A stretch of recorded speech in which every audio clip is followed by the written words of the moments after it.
Hoje é o dia que o Senhor fez. Alegremos-nos e exultemos nele. Esse é o nosso tema, gratidão e alegria a Deus todos os dias. Lembrando que hoje é o sábado do Senhor para nós. Tudo está consumado na cruz, nós entramos no descanso. E louvamos a Deus por isso. Que esta paz tome conta de todos nós, a partir deste momento, nos colocamos juntos nesse propósito, diante do Altíssimo em nome do Pai, do Filho e do Espírito Santo. Amém. Senhor, nos conduza nesse caminho de vida, Senhor, de vida eterna, e que já se dispõe a nós, porque Jesus Cristo já fez a obra, ela está aí pronta. Estamos desfrutando dessa obra juntos e glorificamos a Ti, ó Pai. Que o Teu Espírito nos conduza, que nós estejamos prontos para entender aquilo que o Senhor pode nos dar e fazer por nós neste momento, e ao mesmo tempo, Senhor, estando pronto também para nos disponibilizarmos, para que realize por nós aquilo que o Senhor deseja, a vossa vontade e não a nossa. Amém. Bom, dando continuidade ao nosso estudo, está chegando o dia da conclusão. Acho que na próxima reunião que nós teremos, já vamos concluir esse assunto, que tratava desses três apoios, né? Confiança, zelo e gratidão são fundamentos da natureza daquele que está sendo edificado, não em si mesmo, não por sua própria força, mas na natureza de Cristo. A confiança, o zelo à palavra de Deus, a confiança em Deus e a gratidão a Deus. Vamos dar uma repassada aí naquilo que nós já falamos, bem mais rápido, para chegarmos aí ao assunto de hoje. Então, o tema do momento, né? Já falamos bastante da confiança, do zelo, né? E estamos tratando da alegria e gratidão. Mas, dando uma repassada rápida, o zelo é a valorização pessoal dos mandamentos. É quando nós, em nós mesmos, temos como ponto de maior importância a palavra de Deus. O mandamento é a própria palavra de Deus, é ela como um todo, né? Porque é dali que nós conhecemos a vontade de Deus. E a vontade de Deus é aquilo que Ele quer de nós. Porque Deus tem a vontade que é boa, agradável e perfeita. É a vontade perfeita. A perfeição está nela. O que há de melhor está nela. O que há de mais satisfatório está nela. Valorizar esta palavra é o zelo, é a base para nós começarmos todo o processo, né? A confiança é o seguinte, não é impossível. Não é algo que nós não vamos conseguir ou que dependemos de nossa força para conseguir. A confiança é a consciência de que você não está mais sozinho. Essa foi a grande dádiva de Cristo.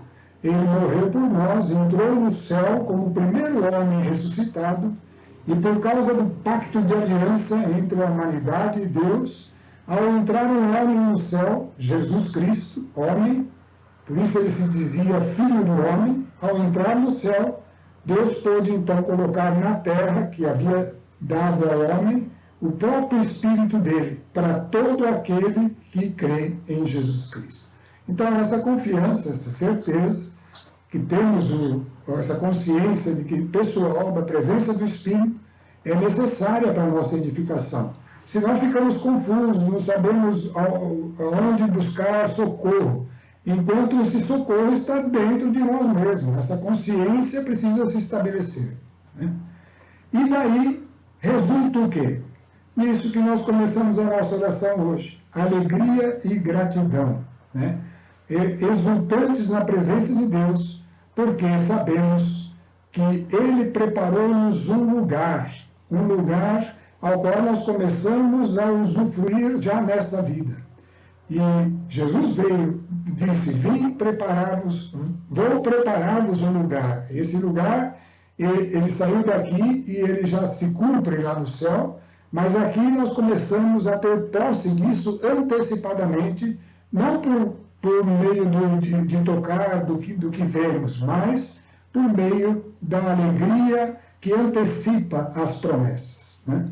Então, esses três aspectos, que é a base do nosso estudo, eu tenho insistido em repetir sobre eles, porque a gente deve se questionar quanto a isso. Eu estou no zelo? Eu estou na confiança verdadeira?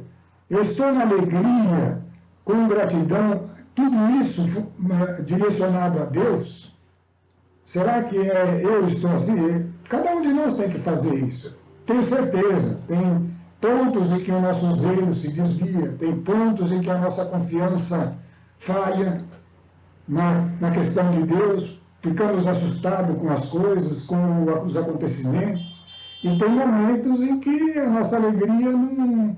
A alegria que estaria em Deus parece não existir, não ser suficiente, porque as coisas são mais importantes, elas passam a pesar, causando tristeza, insegurança, indignações. Então, tudo isso é questão de ser avaliada para que nós possamos nos arrepender e colocar-nos diante de Deus. São fundamentos, é a partir daí que se constrói a nova natureza, né? Então, passamos por aí e falamos que a base, o fundamento da alegria, né,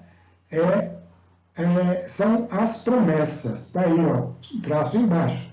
E por que ela pode ser antecipada? Por que a gratidão e a alegria podem ser desde agora? Porque todas as promessas são sim e amém em Cristo Jesus. Isso está lá em 2 Coríntios 1, 19 a 22. É bom sempre repetir isso. É em Cristo Jesus que tudo vale para nós. Então, qual é o nosso cuidado? É estar nele. E aqui eu acho que a gente precisa reforçar esse ponto. Como que eu estou em Jesus Cristo? Como que eu posso ter certeza que estou permanecendo nele? Aí tem uma primeira dica na tela, né? Aquele que tem, é Jesus mesmo falando, deixa eu salientar, né?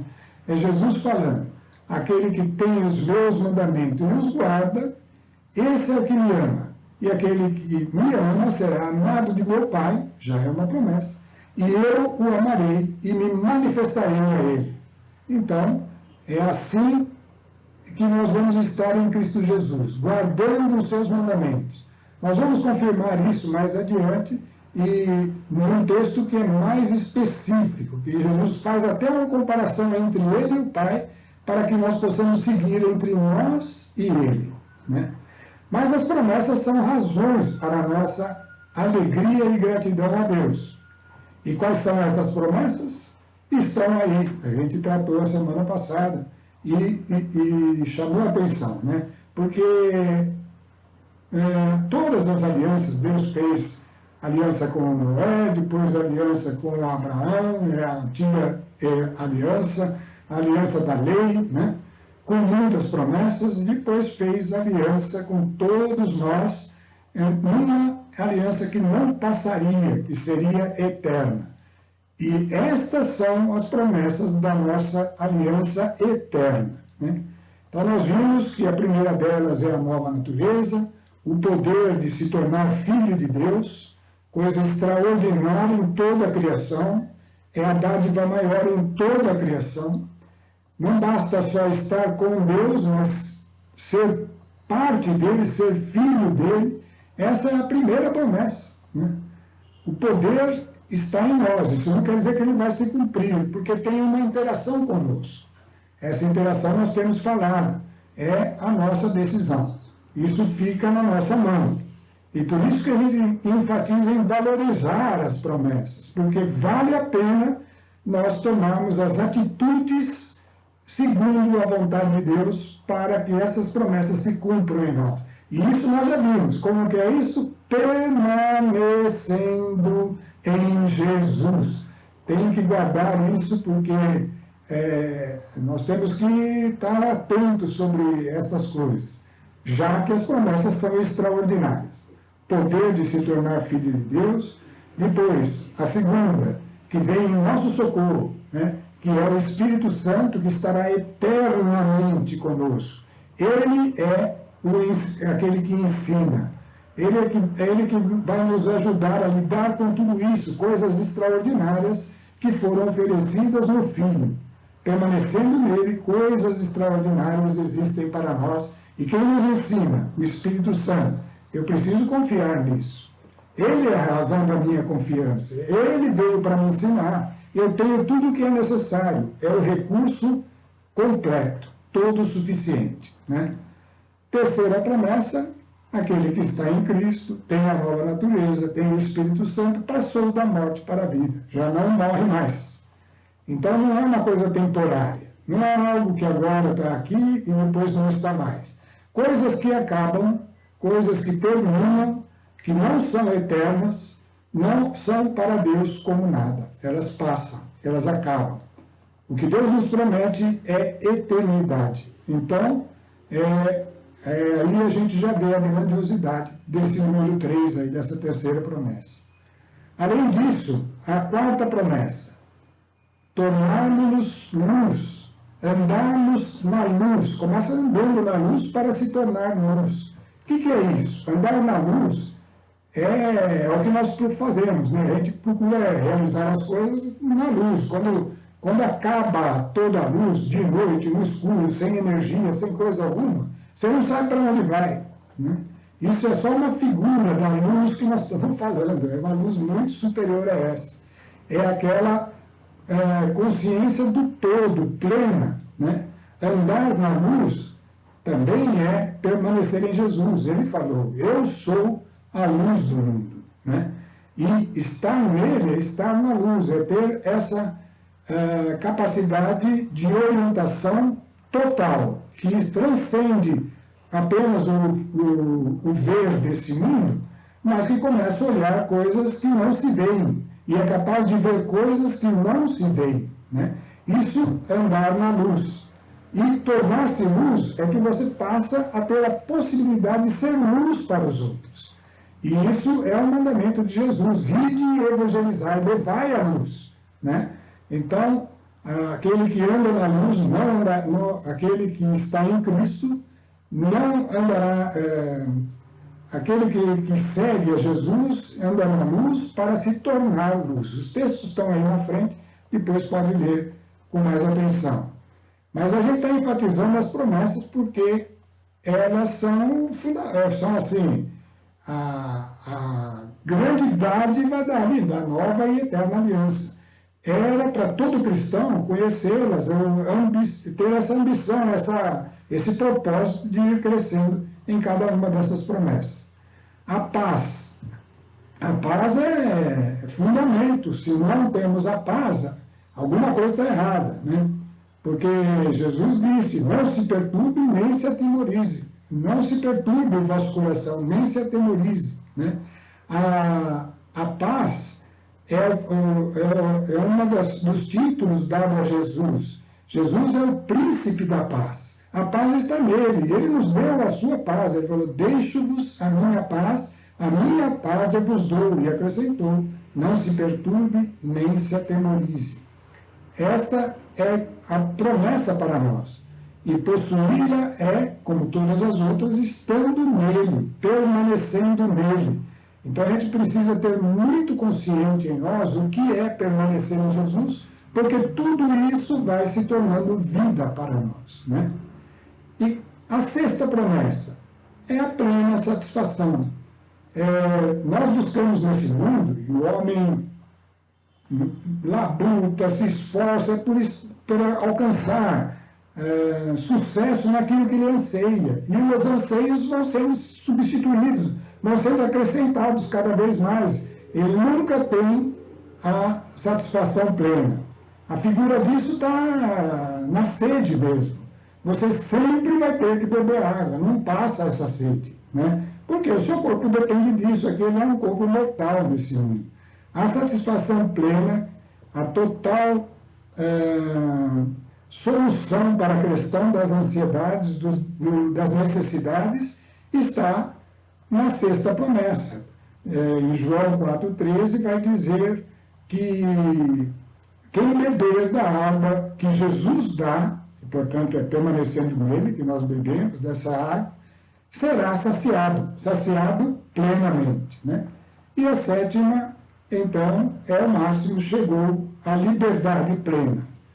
Todo mundo acha que é livre. Quando Jesus falou que viria dar essa liberdade, muita gente protestou. Não, nós já somos livres. Aparentemente, o mundo hoje está aprendendo até mais como ter a liberdade.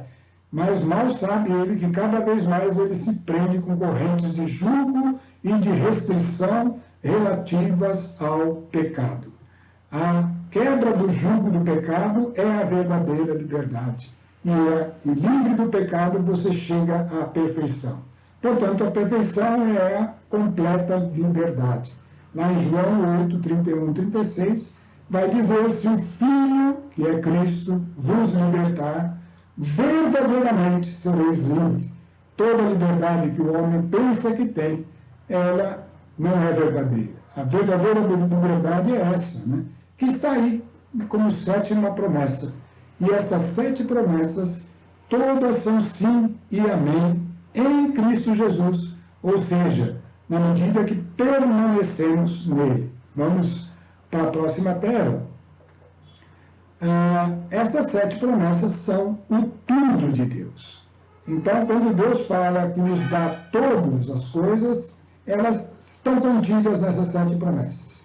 A aliança é eterna, ela não passa mais, e tudo que a aliança traz com ela são eternos. E, portanto, é o tudo de Deus. Ali está tudo o que é necessário para esse tipo de vida eterna que não se extingue mais. Continuando, aí é só um esclarecimento, né? Do ponto de vista de Deus, todas as coisas que o sistema mundo exalta e pela qual ele luta todos os dias e faz, né? Toda a humanidade trabalha, edifica obras e mais obras deste mundo, na verdade, aos olhos de Deus, não é que elas não sejam importantes para essa vida aqui, mas elas são nada do ponto de vista da eternidade. Elas vão passar e, portanto, não serão mais ser, não acabarão não sendo. E aí, do ponto de vista de Deus, são nada. Só é incluso nas coisas que Deus classifica como tudo aquilo que permanece para a eternidade.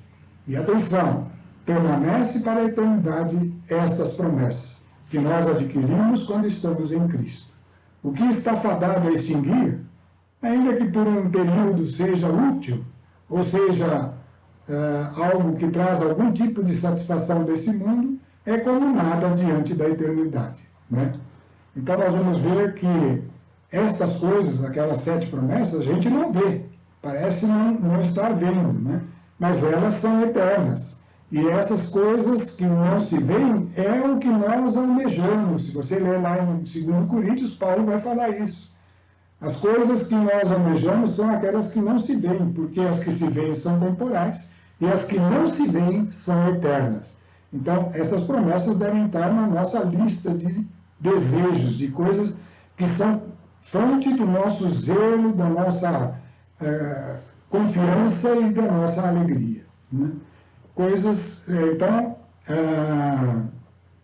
o que é tudo do ponto de vista de Deus são as coisas eternas. Elas também, em Mateus 7, 7 a 11, vai dizer, são coisas boas, as verdadeiras coisas boas. Nós damos coisas boas para os nossos filhos, mas perecíveis. Deus dá coisas boas que não acabam mais e são eternas. Estas são as verdadeiras coisas boas, né?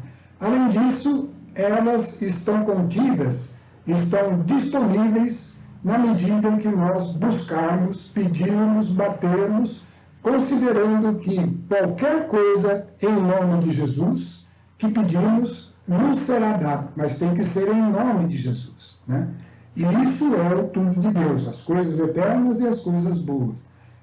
Nós obtemos na medida em que aprendemos a orar em nome de Jesus. Nós já tratamos disso e tem aquele detalhe importante. Orar em nome de Jesus é pedir o que Ele quer de nós, é voltar a palavra para Ele. Lembra, Deus fala assim, como a chuva cai na terra e para Ele não volta sem produzir vida, ou seja, fazer germinar a semente, assim também a oração, a palavra de Deus entra em nós e volta a Deus como uma oração, esse processo produz aquela palavra em nós, germina aquela palavra em nós. Por isso, orar em nome de Jesus. Já falamos bastante. É importante. Isso é conhecer o mandamento, que é permanecer em Jesus e começar a receber, né? Então, temos garantias aí embaixo, várias delas, para todas essas promessas. Vamos em frente. A promessa bônus, aquela promessa que vem como acréscimo, é relativa às coisas desse mundo. É essa aí que às vezes as pessoas estão preocupadas. Mas e essa promessa? E como que eu vou fazer para comer? E como que eu vou fazer para beber? Para me vestir? O que Jesus falou e deixou claro lá no Sermão da Montanha, é a nova lei, é a lei revelada para nós, não mais como uma ameaça, mas como uma transformação, uma renovação, um novo tipo de vida. Esta lei diz que nós não precisamos nos afligir, não precisamos dizer, procurar o que comer, o que beber, o que vestir. Isso tudo não deve ser causa de preocupação, não deve ser causa de ansiedade. E enquanto é causa de preocupação e de ansiedade, é você que está fazendo. Quando elas deixam de ser causa de preocupação e de ansiedade, elas estão na mão de Deus. E aí, o que acontece? Vosso Pai Celeste sabe que necessitais de tudo isso. Então, o que devo fazer? Buscar em primeiro lugar o reino de Deus e a sua justiça, que é o mandamento de Jesus, e todas estas coisas vos serão acrescentadas. Então, é uma palavra poderosíssima. É uma palavra que contém algo todo suficiente para nós, né? Além de termos a eternidade, todos os valores eternos, enquanto não chega esse momento em plenitude, nós temos garantias para este mundo. E as garantias são nessa promessa aí. A única promessa relativa ao tudo desse mundo, que consiste em reforçar as outras. Buscai as outras. Essas vêm como acréscimo. Passamos por tudo isso nesses dias, né? Temos insistido, repassado e tal. E sabemos que nós estamos tratando de 3 aspectos para chegar em tudo isso, né? No selo, na confiança e na alegria e gratidão. A alegria e gratidão tem um segredo. Então, esse segredo, ou seja, tem uma chave que abre essa possibilidade para nós, que é antecipar, é crer que você já recebeu. Então, está aí, ó. Marcos 11, 22 e 24, nós já tratamos também, é Jesus falando para os apóstolos, né? Tende fé em Deus, em verdade vos declaro, todo o que disser a este monte, levanta-te e lança-te no mar, que é uma coisa extraordinária, falar para uma montanha se levantar do solo e ser atirada ao mar, é algo que não está no alcance de qualquer força natural, né? Teria que ter um equipamento aí trabalhando por muito tempo, mas ele está dizendo aí que se não duvidar no seu coração, mas acreditar que sucederá tudo o que disser, obterá esse milagre. Por isso vos digo, tudo o que pedirdes em oração, crede que o tendes recebido, e vos será dado. E é isso que nós traduzimos como crede recebido, já aconteceu. A obra está consumada. Essa condição é que nos faz antecipar a alegria. Eu já tenho o Espírito Santo, eu já tenho a nova natureza, eu já tenho a vida eterna, eu já tenho. Ainda que eu esteja falando, e isso é uma coisa viva, que vai crescendo, vai se tornando cada vez mais realidade, como palavra viva mesmo, porque a própria palavra de Deus é coisa viva, né? Está escrito para nós.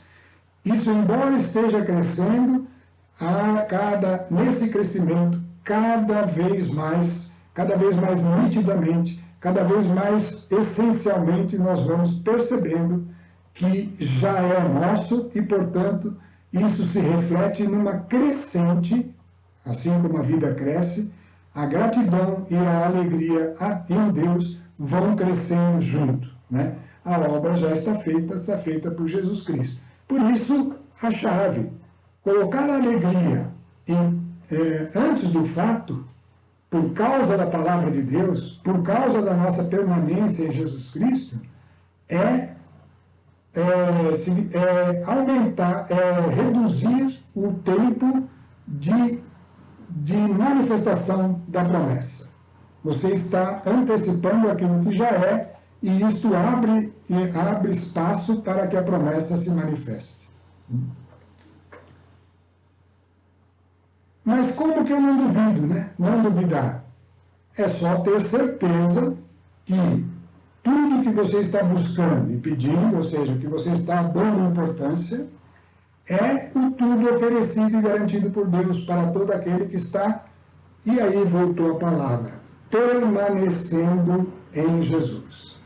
Permanecendo em Jesus, esse é o nosso cuidado. Eu preciso estar atento se eu estou permanecendo em Jesus. Nós já falamos muitas vezes disso, vamos repetir. E vamos repetir na próxima tela do nosso assunto aqui. Nós vimos que como a palavra de Deus é coisa viva, e nós vamos encerrar a última vez que formos falar deste tema, nós vamos mostrar como a palavra ela vai crescendo em nós. Uma vez eu tive uma revelação numa oração em que o Espírito Santo me falou a palavra de Deus, aliás, ela falou sobre a vida. A vida não esmorece, a vida cresce. E aí eu percebi que essa palavra era uma verdade espiritual. Porque se você olhar na natureza, tudo que está cheio de vida está crescendo. E vai continuar crescendo até o momento em que essa vida começa a se esvair. Aí vai definhando, as plantas vão secando, os seres vivos, animais vão envelhecendo, vão perdendo força. Esse momento ele já deixou de estar no impulso de vida. O impulso de vida é de crescimento. A vida cresce, ela cresce em todas as coisas. A vida eterna é contínuo crescimento para quem? Para Deus. Ele é o maior de todas as coisas. Jesus mesmo disse, o Pai é maior do que eu. Nós estaremos sempre crescendo para Deus, porque nós teremos, e já temos que guardar isso, já temos a vida do modo eterno. Ou seja, um crescimento contínuo, né? Então, a alegria também como vida, alegria e gratidão a Deus como parte dessa vida, ela também tem estágios de crescimento, né? E nós encerramos a última reunião com esses 3 textos que eu queria repassar aqui, agora enfatizando mais esse aspecto. A alegria começa e vai crescendo. Ela começa com a gente permanecendo em Jesus. E é isso que eu quero realçar nessa primeira leitura que nós vamos fazer agora, que é João 15, de 7 a 12. Evangelho de João, capítulo 15, de 7 a 12. Essas palavras são essenciais para nós. Se a gente está falando, nós temos que falar que todas as promessas são sim, amém, em Jesus Cristo, é preciso que se coloque de uma maneira muito clara no nosso pensamento, no nosso entendimento, o que é permanecer em Jesus. Eu gostaria que a gente não esmorecesse em sair das nossas reuniões com a plena certeza e convicção do que é permanecer em Jesus. Porque tudo que ele falou depende disso.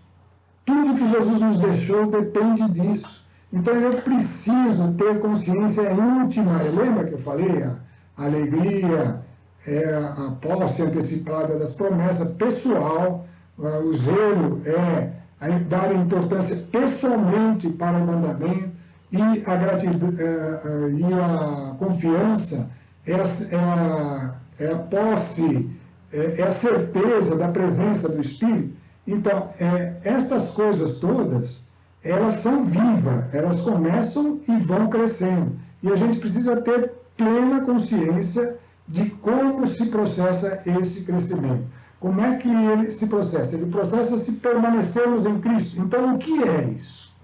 É uma pergunta para ficar bem clara. A gente já falou, já repetiu várias vezes, mas está clara para você? Então, vamos ver, todos nós juntos vamos tentar assimilar isso pelas palavras de Jesus. Nós já lemos e vamos reler, né? Então, Jesus falando aos discípulos, antes de ir embora para junto do Pai, ele deixou essas palavras para eles e para nós, né? Para todos aqueles que seriam discípulos dele, né? E ele disse assim: se permanecerdes em mim, e, isso significa mais, as minhas palavras permanecerem em vós, então permanecer em Jesus, tem como atributo as palavras dele permanecerem em nós. Pedireis tudo o que quiserdes. Esse tudo é aqueles valores eternos. É aqueles valores, porque o que não é eterno você não precisa pedir. E se ele fala pedireis, é porque é aquele que é valor eterno. O que não é eterno não precisa pedir, basta você estar buscando estes. O que não é eterno fica na mão de Deus. Pedireis tudo o que quiserdes e vos será feito. Nisso é glorificado meu Pai, para que deis muito fruto e vos torneis meus discípulos. Então o discípulo é aquele que permanece em Jesus, o discípulo é aquele que vai produzindo os frutos do Espírito, que é a natureza de Cristo, guarda isso, a natureza de Cristo são os frutos do Espírito. É a paz de Cristo, é a alegria de Cristo, é todos esses aspectos de mansidão, de humildade, de confiança, de tudo o que Jesus tem vai se incorporando em nós, são os frutos, né? Nisso é glorificado meu Pai, para que deis muito fruto e vos torneis meus discípulos. Então, se permanecerdes, continuamos com a questão de permanecer em Jesus. E, somado a palavra dele permanecer em nós. Pediremos tudo o que quisermos. Opa, aqui já tem uma coisa importante. Nós pediremos e vos será feito. Então, vamos lá. Como o Pai me ama, assim também eu vos amo. Perseverai no meu amor. Vai repetir de novo. Permanecei no meu amor. E aí ele explica como. No versículo 10, olha que maravilha clara aí agora. Se guardardes os meus mandamentos, sereis constantes no meu amor, como eu guardei o mandamento do meu Pai e persisto no seu amor. Então agora ficou a resposta que não pode ser negada aí de forma alguma. Está aí bem clara.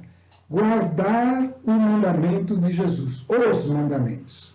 O Sermão da Montanha, os desdobramentos desse Sermão da Montanha em questões de comportamento, de modo de ser, de atitudes, de valores, de todos esses aspectos que estão lá nas cartas dos apóstolos, estão lá no Evangelho, nos ensinamentos de Jesus. Basta guardá-los, tê-los como o mais importante diante de nós. Isso é permanecer em Jesus. Se isso acontecer, permanecer é uma coisa que acontece ao longo do tempo, que acontece ao longo do nosso dia a dia, dos nossos afazeres, a cada instante, né? Se eu estou permanecendo nisso, isso é a única coisa que é requerida. Se eu estou me confrontando com essas coisas, eu vou cada vez mais conhecendo a vontade de Deus. E se eu guardar isso, eu estarei permanecendo em Jesus. Porque ele disse, se guardardes os meus, sereis constantes no meu amor. Como eu guardei os mandamentos do meu Pai e persisto no seu amor. Então, Jesus guardou o mandamento do Pai. Como que ele fez? Ele veio para a terra para fazer com que os homens tivessem a oportunidade de se tornarem filhos de Deus. Esse era o mandamento do Pai. Jesus vir aqui como homem para dar a oportunidade dessa nova aliança. E cada um dos detalhes destes passos, Deus havia determinado para Jesus. E ele falou, eu não faço nada de mim mesmo, faço como o Pai me mandou. E ele fez tudo isso. E isso era para Jesus permanecer no Pai, persistir no seu amor, ou permanecer no seu amor, no amor do Pai. E ele falou para nós, se nós guardarmos os mandamentos dele, de Jesus, seremos constantes no seu amor, estaremos permanecendo nele. E aí ele conclui o 11, que é o que nós estamos falando, que é do tema de alegria. Disse-vos estas coisas para que a minha alegria esteja em vós e a vossa alegria seja, então, completa. Esse é o primeiro estágio da alegria. Apesar dela ser completa e ser uma alegria tão extraordinária, porque vem de estar em Jesus Cristo e aprender a permanecer nele, por enquanto ela é completa apenas, ainda tem 2 estágios pela frente, né? Então, disse-vos essas coisas para que a minha alegria esteja em vós e para que ela seja completa. Ela consiste em conhecer os mandamentos, vou precisar conhecê-los, e me confrontar com eles continuamente, e tomando consciência. Basta isso, a sua alegria, que é sempre antecipada, já é completa. Isso que precisa ficar bem claro para nós. A alegria já é completa, porque a alegria é a antecipação daquilo que está garantido nas promessas e que nós podemos confiar e que, portanto, já podemos nos alegrar. Então, é a garantia, a alegria manifestando-se antes de ter, é que abre a porta para que se tenha. Então, esse aspecto é importante. Vamos ver o segundo. Alegria perfeita, né? Então, vamos ver quando que ela ocorre. Ela saiu da situação de alegria completa e chegou à situação de alegria perfeita. Precisamos ter isso muito claro também. João 16, 23 a 24. E 24. São só 2 versículos. Evangelho de João, capítulo 16, versículo 23 e 24. Jesus vai falar desse dia. No dia em que a sua alegria, a minha alegria, a nossa alegria, sai da condição de ser completa, que já é uma grande coisa, e chega à condição de ser perfeita, né? Então, naquele dia não me perguntareis mais coisa alguma. Você já sabe, você aprendeu permanecendo nele. Você já sabe, não precisa mais perguntar. Em verdade vos digo, o que pedirdes em meu nome, o que pedirdes ao Pai em meu nome, ele vos dará. Até agora nada pedistes em meu nome, pedi e recebereis, para que a vossa alegria seja perfeita. Segundo estágio da alegria. Se lá ela era como uma criança bonitinha, já tinha tudo dentro dela, o conhecimento, aquela sede de saber estava sendo satisfeita e, portanto, ela tinha uma alegria completa, agora ela chega à perfeição quando ela possui estas coisas. Recebereis. É a palavra do segundo estágio de alegria. Pedi e recebereis. O pedir é importante. Nós não somos uma peça desnecessária no processo da geração dos filhos de Deus. Nós precisamos tomar a decisão de pedir. E para pedir certo, precisamos conhecer, que é o primeiro passo. E ali a alegria já é completa. Mas quando pedimos e recebemos, a nossa alegria passa a ser perfeita, perfeita. Naquele dia, você já sabe, não precisa mais perguntar. E Jesus acrescenta, em verdade vos digo, pedireis ao Pai em meu nome, e ele vos dará. Por que só nesse dia que eu peço em nome de Jesus? Porque só agora eu peço em nome de Jesus? Porque eu só posso pedir em nome de Jesus ao Pai qualquer coisa se eu conheço o que Jesus mandou. Porque senão eu não estou pedindo em nome de Jesus, estou pedindo em meu nome. É diferente, pedir em meu nome é uma coisa, não tem a garantia de que o Pai dará, porque eu posso estar pedindo errado.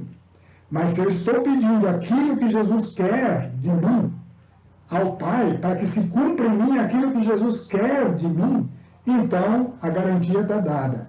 O Pai vai dar, em outras passagens Jesus fala, eu mesmo vou fazer, se você está pedindo para que aconteça algo, eu mesmo vou fazer. Por quê? Porque agora estamos pedindo o que é a vontade de Deus para nós, a vontade de Jesus para nós. Até agora nada pedistes em meu nome. porque todas as nossas orações partem de nós mesmos, mas quando elas partem do que nós aprendemos, que Deus quer para nós, é diferente. Pedir e recebereis, e aí sim manifesta-se a alegria perfeita. Então essa alegria perfeita já é um possuir, enquanto que a primeiro passo, aquela alegria que vem de conhecer Jesus, de saber o que Ele quer para nós, e de permanecer nisso. Permanecer é perseverar mesmo, é insistir, é bater, pedir. E quando começou a fazer isso e recebe as respostas, porque tem a garantia, porque você chegou nesse estágio de confiança, então ela já é perfeita. Mas ainda vai crescer. Ainda vai crescer. Vamos ver o terceiro estágio da alegria. Alegria plena. Está lá em João de 17, 11 a 12. Então, vamos ler lá. E completamos aí tudo que a gente já tinha falado, né? A gente só repete o que já falou, mas vamos insistindo porque é importante. 17, 11 e 12. Jesus estava orando ao Pai. Essa oração, Jesus não está fazendo... é a oração que ele dirigiu ao Pai antes de deixar o mundo. Então vamos ver o que ele pediu ao Pai que diz respeito a nós. No versículo 10. Acho que podemos começar até antes, que funciona melhor. Vamos ver aqui. Vamos ler do 7. Agora eles reconheceram que todas as coisas que me deste procedem de ti. Está falando de todos os homens ao longo da história e dos discípulos, especialmente na época, que agora eles tinham reconhecido que tudo vinha de Jesus. Tudo está nele. Né? Porque eu lhes transmiti as palavras que tu me confiaste, aquilo que Deus tinha determinado para Jesus. E eles a receberam e reconheceram que verdadeiramente saí de ti e creram que tu me enviaste. É por eles que eu rogo. Então Jesus está orando por nós. Não rogo pelo mundo, mas por aqueles que me deste, porque são teus. E no 10 ele vai dizer, tudo o que é meu é teu, e tudo o que é teu é meu. Neles sou glorificado. Já não estou no mundo. Então, aí começa a oração em nosso favor. Já não estou no mundo. Ele já se sentia indo para o Pai. Mas eles ainda estão no mundo. Eu, porém, vou para junto de ti, Pai Santo. Aí ele faz o pedido por nós. Guarda-os em teu nome, que me encarregastes de fazer conhecer, a fim de que sejam um como nós. Aí um detalhe importante. Ele orou ao Pai, Jesus, orou ao Pai, para que ele nos guardasse no nome dele, ou seja, são seus filhos, receberam agora o seu nome, então guarda-os em teu nome, a fim de que sejam um como nós. É aquele que tantas vezes chamam de um grande mistério, que o Pai e o Filho e o Espírito são um. Jesus está falando que isso tem que acontecer conosco, a fim de que sejam um como nós. Ele quer guardar-nos aqui neste mundo, no nome do Pai, para que nós aqui nesse mundo já sejamos um com o Pai e com Ele, com o Filho. Né? Enquanto eu estava com Ele, eu os guardava em teu nome, que me incumbistes de fazer conhecido. Conservei os que me destes e nenhum deles se perdeu, exceto o filho da perdição, para que se cumprisse a Escritura, que era Judas. Né? Mas agora vou para junto de ti. Dirijo-te esta oração enquanto estou no mundo, para que tenham, e aí vem o último estágio da alegria, tenham a plenitude da minha alegria. Então vamos entender bem o que é ter a plenitude da minha alegria, da alegria de Jesus, que é um estágio acima da alegria perfeita e que é, portanto, 2 estágios acima da alegria completa, né? O que é essa plenitude da alegria? Está escrito aí no texto, né? O que é? Que sejam um como nós. Ou seja, se Quando eu estou tendo alegria antecipada porque eu conheço a vontade de Deus, porque a palavra de Deus se tornou tão importante para mim que ela é permanente em mim, quando eu estou assim eu já tenho alegria completa. Mas eu estou antecipando tudo aquilo que eu já sei que Deus me deu. Eu estou antecipando. Quando eu começo a orar em nome de Jesus de verdade, ou seja, deixo de orar em meu nome, passo a orar em nome de Jesus aquilo que Ele quer para mim, então eu começo a possuir. E isso também é crescente. Eu vou possuindo, possuindo, possuindo. Quando eu estou crescendo em Jesus Cristo e chego a uma maturidade, então eu passei a ser um com Jesus e posso dizer aquilo que Paulo falou, né? Já não sou eu quem vivo, é Cristo que vive em mim. Nesse dia, quando esse dia acontecer, então eu cheguei na plenitude da alegria de Cristo. Bom, até aqui foi uma repassada bem insistente para a gente poder valorizar a importância da alegria, que é o terceiro estágio aí, que é o terceiro fundamento da nossa edificação.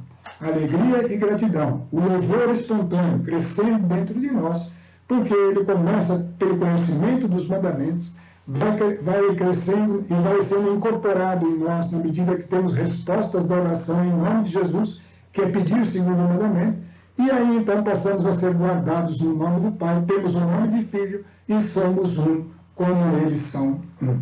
Chegamos ao total da alegria, né? Parece absurdo? Não é, certo? Não é. Tudo que é necessário para a vida e para esta comunhão com Deus nos foi dado em Cristo Jesus. Só preciso ter essas coisas bem claras e bem cientes para que eu possa vivê-las, né? Vamos para a próxima tela. Bom, nós vimos, e já falamos várias vezes dessa frase, Romanos 14, 17 diz: o reino dos céus é justiça, paz, está escrito par, mas é paz e gozo no Espírito Santo. Justiça é o zelo pela palavra de Deus, é aqui que eu conheço a justiça. Quando eu tenho zelo pela palavra, a justiça está revelada na palavra, né? Quando eu tenho zelo pela palavra, eu estou na justiça, que é parte do reino. O reino dos céus é justiça.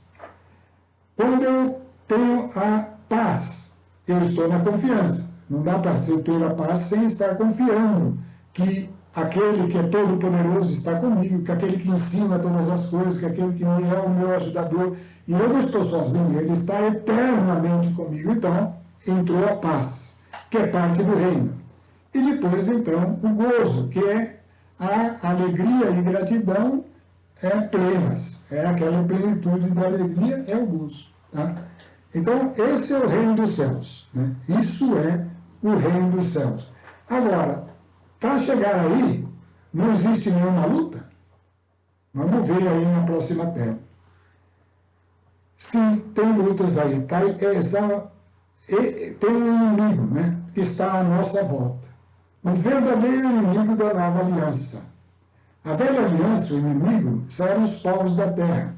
Os povos da terra estavam contaminados, os povos da terra prometida, pelos valores deste mundo, pelos modos deste mundo e pela corrupção que se desenvolveu nele e criou princípios, verdades, valores, tudo contaminados.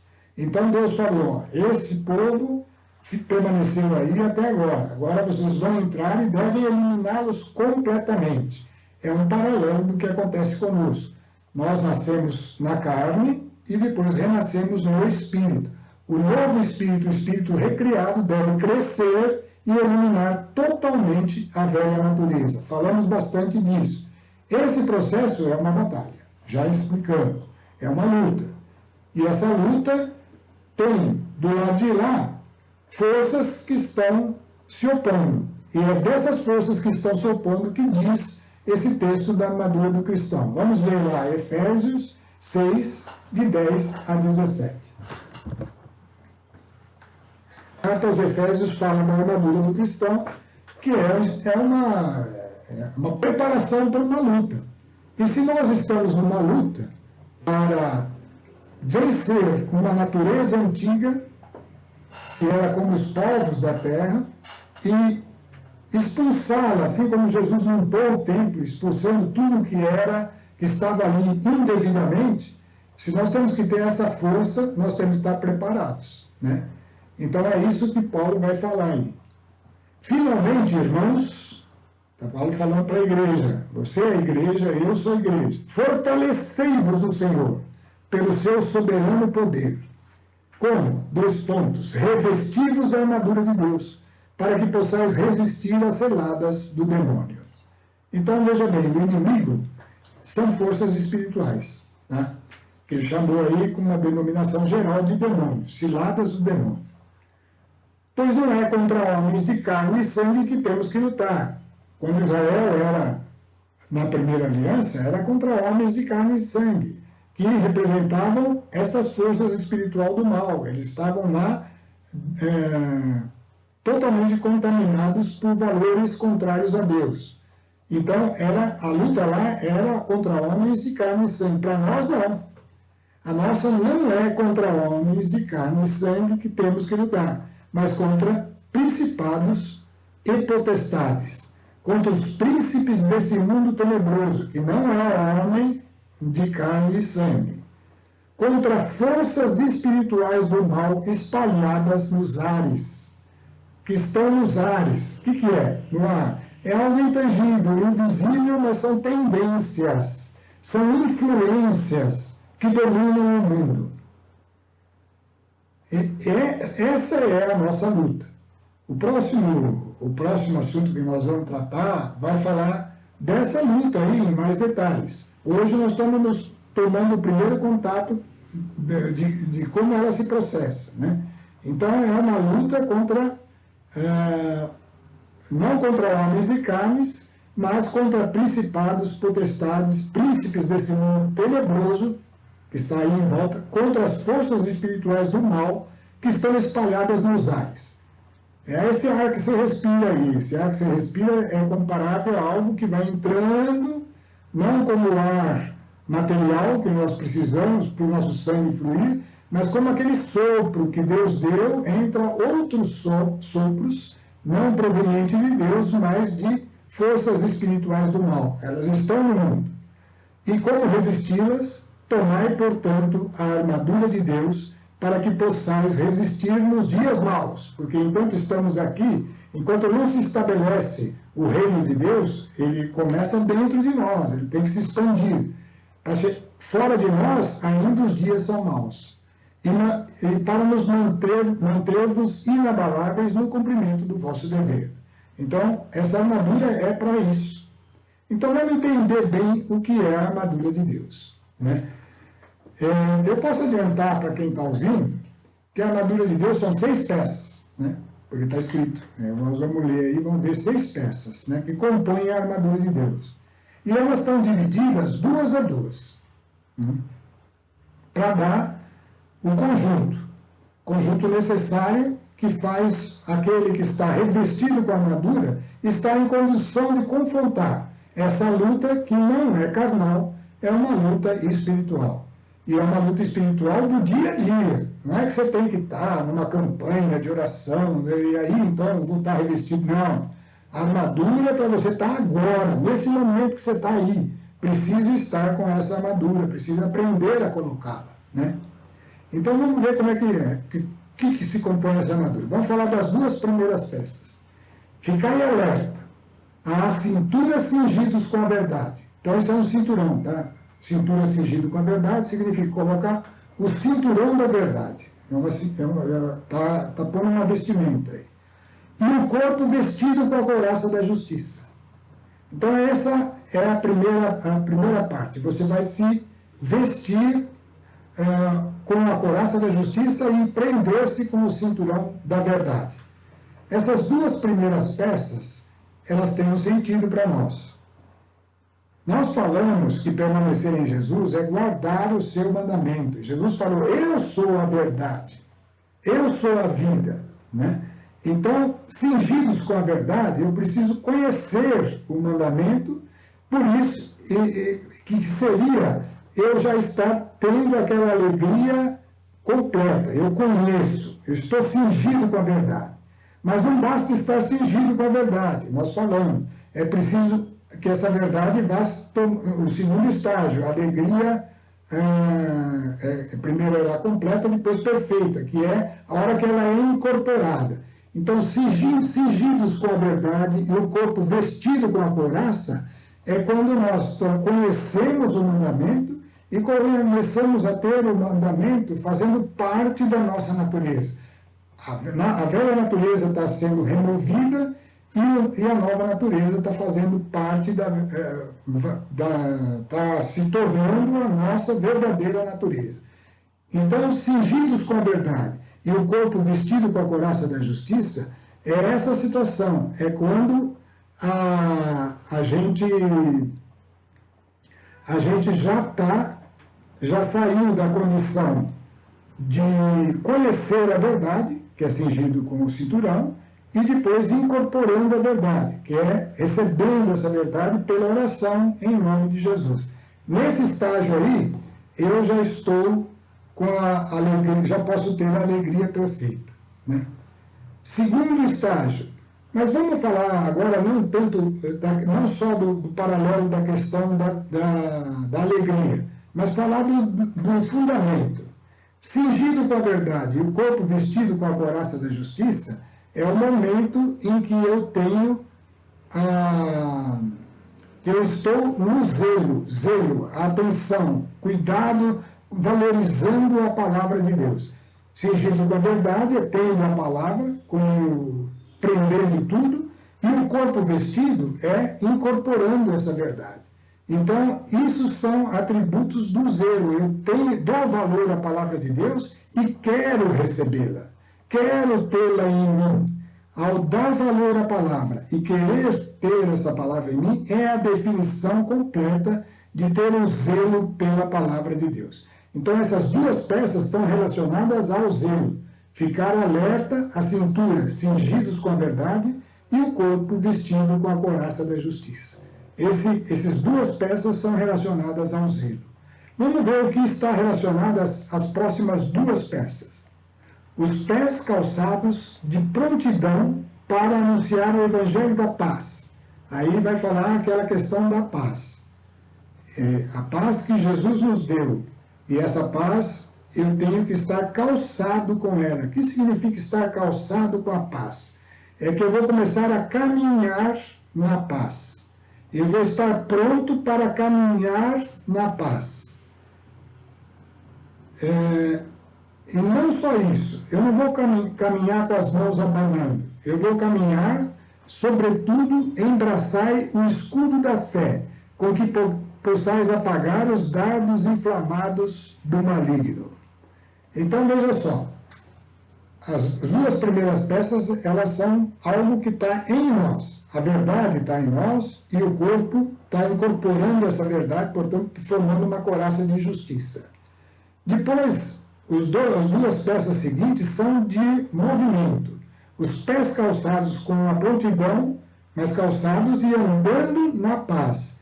E levando nos braços o escudo da fé, algo que traz segurança, confiança. A paz e o escudo da fé estão relacionados à confiança. Estão vendo como são aqueles fundamentos? Como a Bíblia é um todo que se completa e está sempre coerente. As duas primeiras peças é o zelo. O cristão zeloso, ele está cingido com a verdade e com o corpo vestido com a couraça da justiça. O cristão confiante, ele anda na paz e tem o escudo da fé para apagar, porque a paz, ela está ali de graça, sossegada, não vem as contrariedades, que são os dardos inflamados, mas a fé rebate. A fé, eu creio, Deus não vai, a palavra de Deus me dá garantias. Então, todas as coisas, elas vão se interagindo e você tem plena confiança. Você anda na fé e anda na paz. Na fé e na paz. Então, podemos dizer que o soldado vestiu a armadura nas duas primeiras peças e começou a caminhar nas duas seguintes, com os calçados da paz e com o escudo da fé. E vem a terceira etapa. Tomai, enfim, o capacete da salvação e a espada do Espírito, que é a palavra de Deus. Bom, tomai, enfim, o capacete da salvação e a espada do Espírito, que é a palavra de Deus. Então, vamos entender aí. Ele vestiu a armadura, a couraça e o cinturão, começou a caminhar andando na paz com o escudo da fé e tomou a espada e o capacete da salvação. Capacete da salvação, embora seja uma arma de proteção, na verdade é algo que vai na cabeça, na mente. Esse capacete não está falando de um instrumento, ele é a certeza, uma certeza na mente de que você está salvo, que você está sob a presença daquele que é todo-poderoso. Então, esse capacete da salvação e a espada do Espírito é algo que você possui e antecipadamente. Você não viu a vitória ainda, né? Mas você já tem ela na boca, na palavra e na mente. A mente já está consciente da vitória e a boca já está falando da palavra. Por que eu falo da boca? Porque a espada do Espírito não vai na mão. A espada do Espírito vai na boca, porque é palavra de Deus. A espada do Espírito vai na boca, porque é palavra de Deus. Então, quando você está ciente da salvação e tem a espada do Espírito na boca, você tem a alegria antecipada. O capacete é a vitória já é minha. E a palavra é a garantia da vitória. Né? A palavra é a garantia e o capacete é a certeza. Né? Então, essa condição é a alegria, é o louvor antecipado antes de ver. Né? Essas 6 peças que devem estar em nós, 2 a 2, né? Elas compreendem o nosso estudo. Estar cingido com a verdade e vestido com a couraça é o zelo, os pés com a prontidão de anunciar a paz, e o escudo da fé é a confiança, e o capacete da salvação e a espada do Espírito é a certeza antecipada da vitória. A espada vai na boca, né? Ela é usada nas nossas orações e em toda circunstância, perseverando na vigilância. Né? Nós estamos atentos, comparando tudo com o que diz a palavra. Vamos ver uma passagem lá só para terminar, uma passagem do Apocalipse, no capítulo 16, onde Jesus é mostrado com essa espada na boca. Né? Vamos lá, está em Apocalipse capítulo 1, versículo 16, é a visão de Paulo. E aí a gente já faz a nossa oração de encerramento.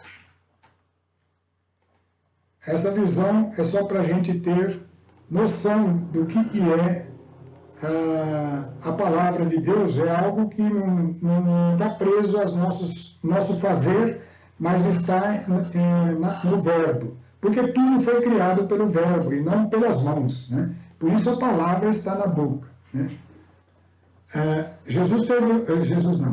João teve uma visão e viu Jesus como sumo sacerdote. Essa visão é completa, nós não vamos ver agora, não dá tempo, né? Mas dizia que ele via Jesus tinha a cabeça e cabelos brancos como a neve, olhos como chama de fogo, seus pés como bronze fino encandecido na fornalha. Então, várias características. Segurava na mão 7 estrelas e de sua boca saía uma espada afiada de 2 gumes. Nós sabemos que a palavra de Deus é como uma espada afiada de 2 gumes, capaz de discernir o que está na alma do que está no espírito, fazer a diferença. Né? Então, essa espada na boca é a terceira peça da armadura, junto com o capacete da salvação, e ela é razão e base para a alegria antecipada. Ou seja, a conclusão de hoje é que, das 3 peças, aquela que é de ataque é a alegria. A alegria e a gratidão adiante de nós, adiante dos acontecimentos, ela é a arma de vitória. Ela é que faz a vitória, e isso está escrito na palavra de Deus. Quando Jesus disse assim, quando o Espírito Santo deu a palavra lá em Neemias e disse o seguinte: a alegria do Senhor, aquela alegria que nós temos por estar no Senhor, é a vossa força. Isso é uma frase que a gente ouve sempre no final da missa. Ide em paz, e a alegria do Senhor é a vossa força. É dessa alegria que nós temos pregado. Vamos então encerrar a nossa reunião de hoje, que é provavelmente a penúltima aí desse assunto. Dando graças a Deus e louvando o Senhor, porque Ele é a verdade e porque a Tua palavra está diante de nós, para que nós a tenhamos em nossa boca, ao mesmo tempo que a nossa mente tenha consciência, Senhor, de que toda a Tua palavra é a nossa salvação. E todo o nosso ser esteja incorporado, Senhor, com a verdade, e esteja cingido com a verdade, e ao mesmo tempo estejamos em condições de caminhar na paz e caminhar, Senhor, na confiança plena daqueles que não andam por si mesmos, mas andam pela direção do vosso Espírito. Que a paz esteja com todos. A alegria do Senhor é a nossa força. Amém e aleluia.